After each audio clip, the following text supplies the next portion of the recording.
ہماری آج کی کہانی کا ٹاپک ہے خاموشی کی پرواز۔ فیاض ہمیشہ نئی جگہیں گھومنے کا شوقین تھا۔ اس بار اس نے سستی اور غیر معروف فلائٹ بک کی جو کسی نامعلوم رستے سے گزر کر منزل پر پہنچتی تھی۔ جب وہ ہوائی اڈے پر پہنچا تو کچھ عجیب محسوس ہوا۔ فلائٹ کا عملہ خاموش اور سنجیدہ تھا اور تمام مسافر غیر معمولی حد تک خاموش بیٹھے تھے، جیسے کوئی اندیکھی طاقت پر سایہ کیے ہوئے ہوں۔ طیارہ روانہ ہوا اور جیسے ہی وہ بادلوں میں داخل ہوا، فیاض کو احساس ہوا کہ یہ فلائٹ عام پروازوں جیسی نہیں۔ کھڑکی کے باہر نہ کوئی ستارہ دکھائی دے رہا تھا، نہ کوئی چمکتی روشنی، بلکہ ایک عجیب سا دھندلا اندھیرا ہر طرف پھیلا ہوا تھا۔ کچھ دیر بعد فیاض کو بے چینی ہونے لگی۔ اس نے اپنے برابر بیٹھے شخص سے بات کرنے کی کوشش کی، مگر اس شخص نے دہشت زدہ نظروں سے اسے گھورا اور سرگوشی میں کہا، چپ رہو، یہاں آواز نکالنا منع ہے۔ فیاض نے حیرانی سے ارد گرد دیکھا۔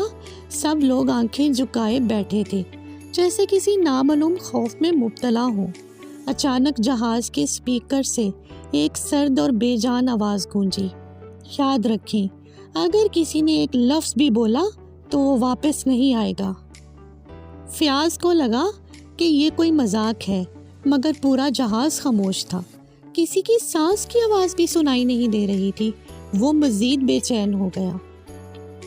اچانک جہاز کے پچھلے حصے سے کسی کی گھٹی گھٹی چیخ سنائی دی۔ فیاض نے مڑ کر دیکھا تو وہاں ایک نوجوان خوفزدہ کھڑا تھا۔ اس نے شاید بے خیالی میں کچھ بول دیا تھا، پھر کچھ ایسا ہوا جو ناقابل یقین تھا۔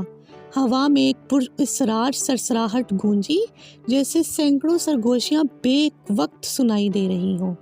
پھر دھند کی ایک لمبی سیاہ پرچھائی نمودار ہوئی اور لمحوں میں اس نوجوان کو اپنی لپیٹ میں لے کر غائب ہو گئی۔ جہاز میں موت کا سناٹا چھا گیا۔ لوگ اپنی نشستوں پر ساکت بیٹھے رہے۔ کسی کی ہمت ہی نہیں ہو رہی تھی کہ آنکھیں اٹھا کر بھی دیکھے۔ فیاض کے پورے جسم میں سنسناہٹ دوڑ گئی۔ اس کے بعد وہ سفر ایک عذاب بن گیا۔ نہ کوئی کھڑکی کے باہر دیکھنے کی جرات کر رہا تھا، نہ کوئی ہلنے کی۔ ہر کوئی جانتا تھا کہ ایک آواز، بس ایک آواز اور وہ بھی ختم ہو جائے گا۔ جب فلائٹ لینڈ ہوئی تو جہاز میں جتنے لوگ بیٹھے تھے ان میں سے چند ایک غائب تھے۔ کسی نے ان کے بارے میں سوال تک نہ کیا۔ فیاض نے ایئرپورٹ پر اترتے ہی اس فلائٹ کے بارے میں معلوم کرنے کی کوشش کی، مگر ایسی کوئی فلائٹ سرے سے ہی درج نہیں تھی۔ وہ فلائٹ تھی بھی یا کوئی اور دنیا کا دروازہ؟ اور سب سے زیادہ خوفناک بات، جب وہ جہاز سے اترا تو اسے لگا جیسے کوئی غیر مرئی سایہ اب بھی اس کے پیچھے چل رہا ہو، اور اسی خوف میں اس کی آنکھ کھل گئی۔ السلام علیکم، آپ دیکھ رہے ہیں میرا چینل ڈیجیٹل داستان۔